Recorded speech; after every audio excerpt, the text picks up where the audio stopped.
gitu. Jadi setelah di ghosting sekian lama, didiamkan Betul. sekian lama, tiba-tiba datang, Anda membacanya apa yang diinginkan oleh Ya, tim kuasa hukum Ibtu karena Rudiana? memang yang perlu kami sampaikan di sini dan mungkin Pak Ibtu Rudiana itu sudah saatnya mau ingin bicara, gitu. Mau ingin bicara ke publik dan ingin menyampaikan ke publik bahwa dia datang itu sebagai siapa. Ternyata kemarin setelah kami diskusi di konferensi pers, beliau sampaikan bahwa beliau datang sebagai orang tua di konferensi pers tersebut, bukan sebagai Ibtu Rudiananya, tapi sebagai orang tua.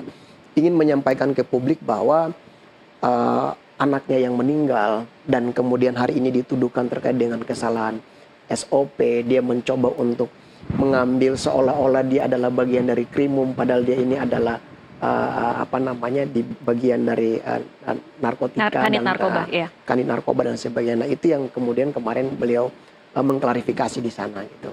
Oke. Posisi keluarga korban Vina Ya.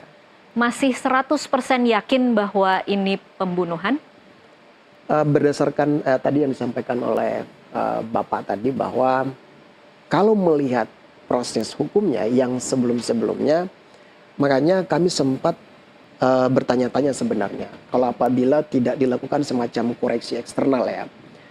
Kalau dibilang ini adalah kecelakaan, prosesnya itu kan kalau kita runut dari awal adalah Polres Cirebon pernah melakukan penyelidikan dan penyidikan.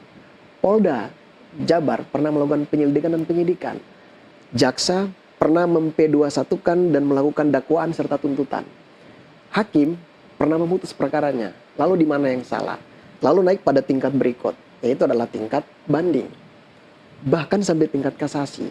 Bahwa hari ini kemudian ada 8 orang yang mengaku sebenarnya itu masuk ke dalam jeratan hukum karena dipaksa untuk mengaku. Adakah kemudian itu meruntuhkan sedikit keyakinan keluarga bahwa 8 ini jangan-jangan salah semua diposisikan sebagai terpidana? Kalau merujuk pada pernyataan saksi-saksi yang kami melihat itu ada 2 orang saksi kemarin ya yang kemudian ingin mencabut keterangannya yang di sidang sebelum-sebelumnya gitu kan. Ada Dede dan siapa? Liga Akbar. Liga Akbar. Mereka ingin menarik pernyataan mereka. Namun konsekuensinya adalah mereka karena sebelumnya memberikan keterangan tersebut, nah hari ini kan bisa dikenai jerat pasal terkait dengan sumpah palsu kan gitu, atau memberikan keterangan palsu. Nah, terlepas dari itu bahwa kami sampai hari ini meyakini bahwa Vina meninggal itu karena ada unsur kekerasan di situ, ada unsur penganiayaan ataupun pembunuhan. Kenapa? Mengapa masih yakin? Iya, kami masih yakin, 1000% kami yakin. Kenapa? Karena berdasarkan daripada otopsi, hari ini kita lihat sidang yang berlangsung kemarin dan sampai tadi, ada yang menjelaskan bahwa beberapa saksi ya menjelaskan bahwa Vina saat itu dia mengalami haid ya atau mens. Nah, ini kan perlu dibuktikan, perlu dipanggil ahlinya.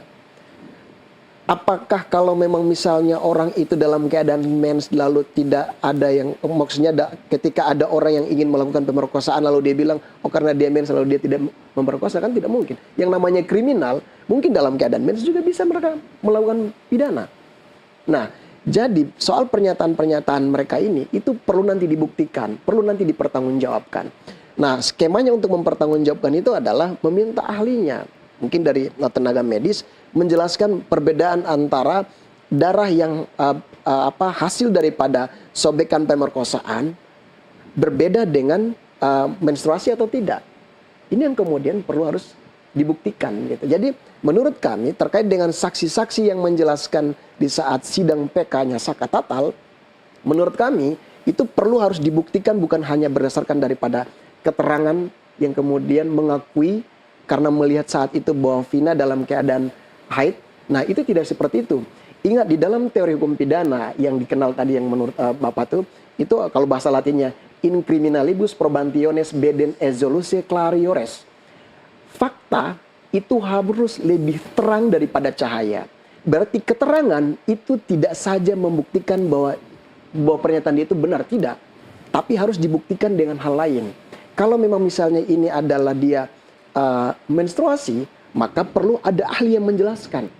Kan seperti itu. Nah, Baik. namun pertanyaannya apakah mereka berdua di saat kejadian itu ada di tempat atau tidak? Soal petunjuk bahwa dia mengatakan bahwa ini dia sebagai Vina adalah mengalami menstruasi, kan bukan berarti dia tidak menjelaskan bahwa adanya kejadian. Sedangkan fakta persidangan sebelum-sebelumnya di tahun 2016 dan 2017 menjelaskan bahwa ini ada perbuatan pidana. Baik. Nah, berarti pernyataan para saksi tadi itu belum terlalu kuat dan menurut saya itu bukan novum. Novum yang dimaksudkan di dalam sidang itu adalah fakta bukti-bukti yang sudah ada namun telat ataupun tidak sempat diajukan dalam proses sidang. Pada 2016 Bukan ya? mendapatkan bukti baru. Oke. Ingat loh, bukti baru itu ada dua tafsir. Bukti baru, satu bisa bukti yang diadakan, ya, itu di saat sekarang, yang ditemukan sekarang.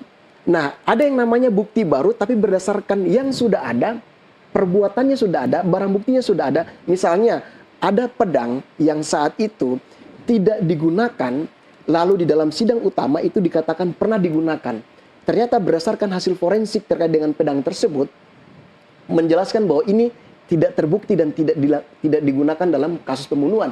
Itu bisa dijadikan sebagai novum. Oke. Nah, jadi maksud daripada novum itu adalah barang bukti atau sesuatu hal yang pernah terjadi saat itu namun tidak sempat Baik. dibuktikan. Kalau menurut Anda berarti tidak ada novum berarti? Tidak ada novum. Bukan tidak novum, tapi sepanjang yang kami lihat itu jaksa sudah menolak. Ya. Artinya sesuatu hal yang pernah diajukan kemarin kurang lebih ada 10 ya. Iya. Yang diajukan oleh penasihat itu ya Iya, sudah dimentahkan oleh jaksa. Sudah dibantah gitu. Oke, baik.